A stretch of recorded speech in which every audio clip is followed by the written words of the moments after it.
SIR নিয়ে মুখ্যমন্ত্রী Mamata Banerjee supreme কোর্টে সওয়াল করাকে কটাক্ষ করলেন বিজেপির প্রাক্তন রাজ্য সভাপতি দিলীপ ঘোষ। বৃহস্পতিবার একাধিক কর্মসূচিতে যোগ দিতে উত্তরবঙ্গে এসেছেন দিলীপ ঘোষ। মালদার সুকান্ত মোড়ে চায় পে চর্চায় অংশ নেন তিনি। সেখানেই সাংবাদিকদের মুখোমুখি হয়ে দিলীপ বাবু প্রশ্নের জবাবে জানান, সারা ভারতবর্ষের মানুষ মুখ্যমন্ত্রীর নাটক দেখল। ভারতবর্ষের মানুষের কাছে বাংলার যে গর্ব ছিল, মুখ্যমন্ত্রী হয়ে সুপ্রিম কোর্টে সওয়াল করে সেই সম্মান ধুলোয় মিশিয়ে দিয়ে এসেছেন বলে দিলীপ বাবুর অভিযোগ। তিনি আরো কি বললেন দেখাবো, তবে আবারও জানিয়ে রাখি, এসআইআর নিয়ে মুখ্যমন্ত্রী মমতা ব্যানার্জি সুপ্রিম কোর্টে সওয়াল করাকে কটাক্ষ করলেন বিজেপির প্রাক্তন রাজ্য সভাপতি দিলীপ ঘোষ। বৃহস্পতিবার একাধিক কর্মসূচিতে যোগ দিতে উত্তরবঙ্গে এসেছেন। মালদায় সুকান্ত মোড়ে চায় পে চর্চায় অংশ নেন দিলীপ বাবু। সেখানেই সাংবাদিকদের প্রশ্নের জবাবে দিলীপ বাবুর অভিযোগ, সারা ভারতবর্ষের মানুষ মুখ্যমন্ত্রীর নাটক দেখল। ভারতবর্ষের মানুষের কাছে বাংলার যে গর্ব ছিল, মুখ্যমন্ত্রী হয়ে সুপ্রিম কোর্টে সওয়াল করে সেই সম্মান ধুলোয় মিশিয়ে দিয়ে এসেছেন বলে দিলীপ বাবু অভিযোগ করেছেন। তিনি আরো কি বললেন দেখাবো আপনাদের।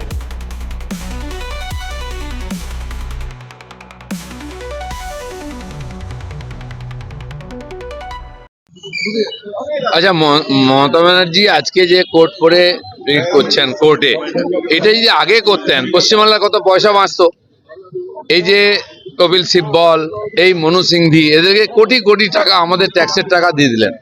উনি যদি নিজে কোর্ট করে দাঁড়িয়ে যেতেন, হারছেন তো এমনি অমনি হারতেন, কিন্তু আমাদের টাকাটা বাঁচতো, সেটা উনি করলেন না। যাকে উনি গেছেন, শুভেচ্ছা থাকলো। কিভাবে দেখলেন কালকে যে উনি সওয়াল জবাব করলেন?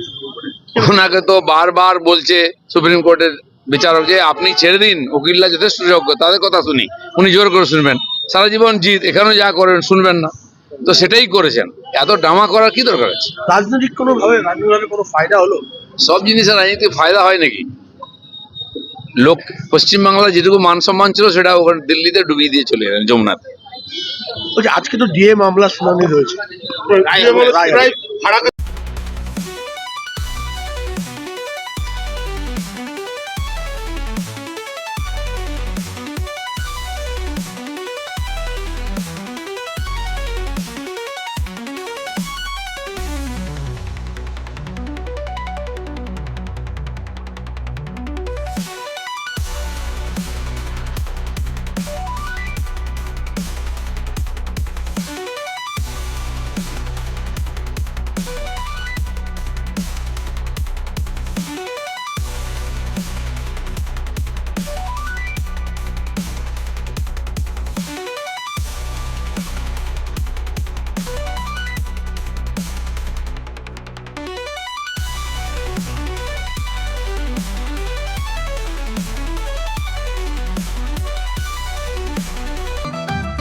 রেডিমেড পোশাকের মনকাড়া কালেকশন নিয়ে এবার হাজির রায়গঞ্জের বসন্ত স্টোর্স।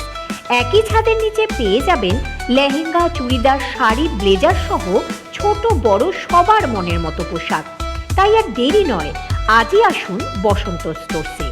আমাদের ঠিকানা বিধাননগর মোড়, এনএস রোড, রায়গঞ্জ, উত্তর দিনাজপুর।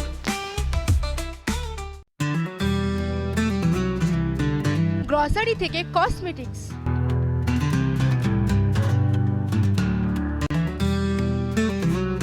আপনার যে কোনো প্রয়োজনীয় জিনিস পেয়ে যাবেন একই ছাদের তলায়।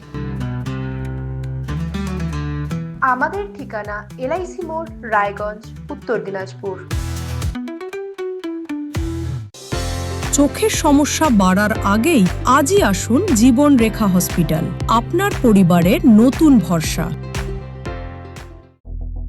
আপনার স্বপ্ন এবার আপনার শহর রায়গঞ্জে।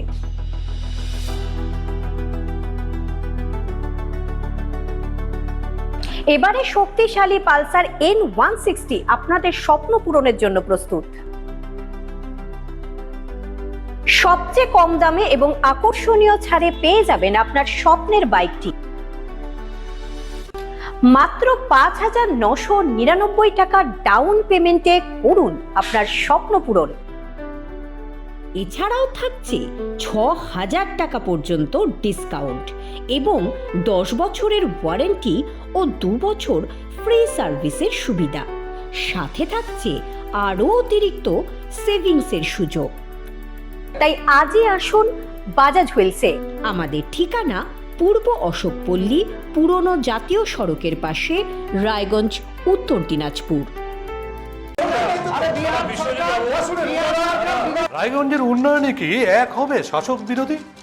ঝগড়া নয়, রাজনৈতিক বিতর্ক দেখুন সাপ কথায় ভারত টিভিতে।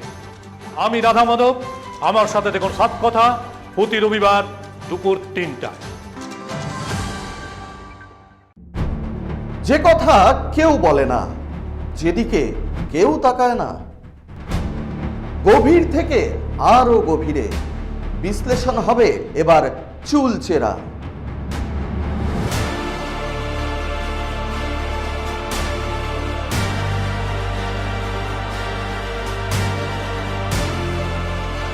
কারোর দাবেদারি নয়। আমি সত্যান্বেষী, আমার সঙ্গে থাকুন প্রতিদিন রাত 8টায় শুধুমাত্র ভারত টিভিতে।